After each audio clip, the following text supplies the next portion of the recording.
Good day to our future principals. This is Bruno TV and I'm here to give you some tips regarding the NCAS 2024. Again, for every question, I will give you 5 seconds to answer. Without further ado, let us start now.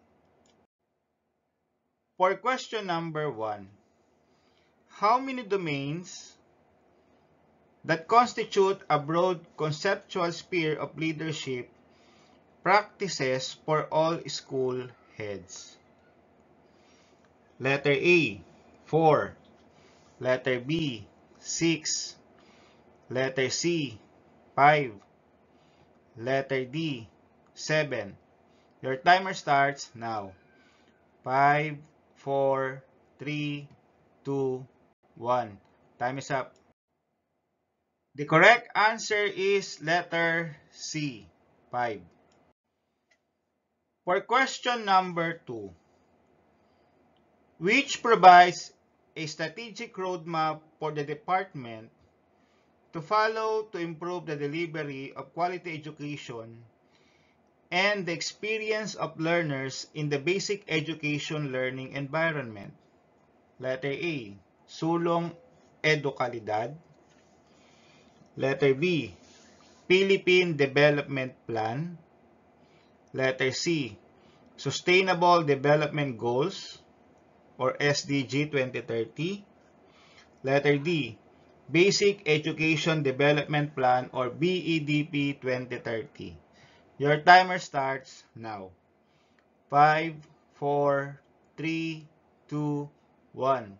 Time is up.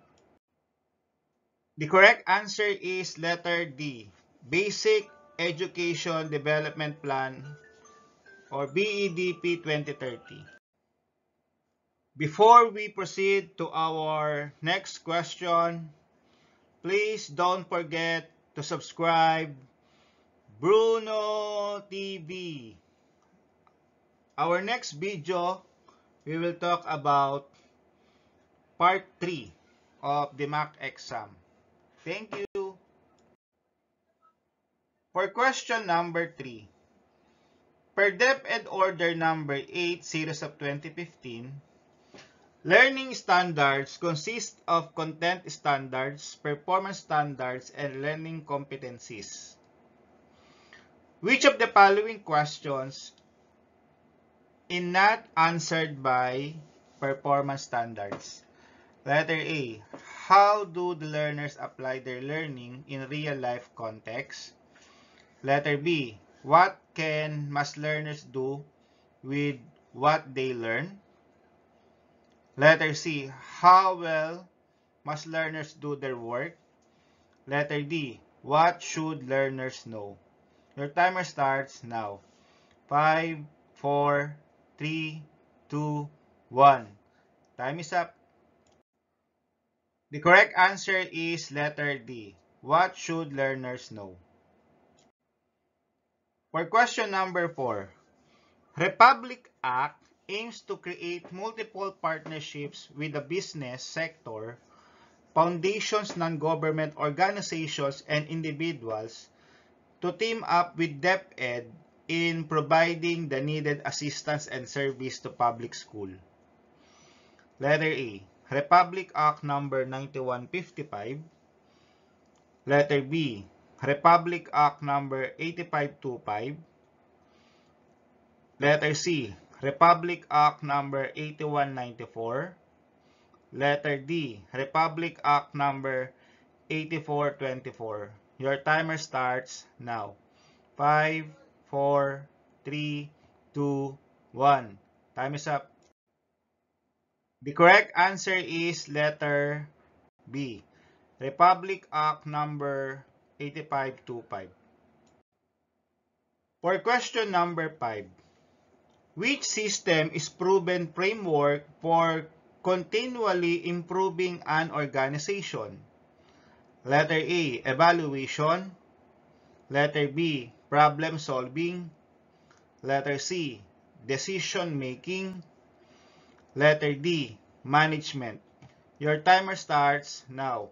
5, 4, 3, 2, 1. Time is up. The correct answer is letter A, evaluation. For question number 6, which of the following areas of concern should not be included if the agreed focus of observation between the school head and the teacher is classroom management? Letter A, physical environment conducive to learning. Letter B, smooth transitions between activities. Letter C, efficient classroom routine. Letter D, assess how much students already know. Your timer starts now. 5, 4, 3, 2, 1. Time is up. The correct answer is letter C, efficient classroom routine. For question number 7, DepEd Order number 40, series of 2010, establishes blank in school. A, CFS Committee. Letter B, Anti-Hazing Committee. Letter C, CPP Committee. Letter D, Anti-Bullying Committee. Your timer starts now. 5, 4, 3, 2, 1. Time is up. The correct answer is letter C, Child Protection Policy Committee or CPP Committee. For question number 8, as a principal of school, you invited your stakeholders with the aim of providing them a snapshot of the school's current conditions and performance. Which school document shall you refer to for this purpose? Letter A, school report card. Letter B, school annual report. Letter C, school improvement plan. Letter D, school handbook. Your timer starts now. 5, 4, 3, 2, 1. Time is up. The correct answer is letter D, school handbook.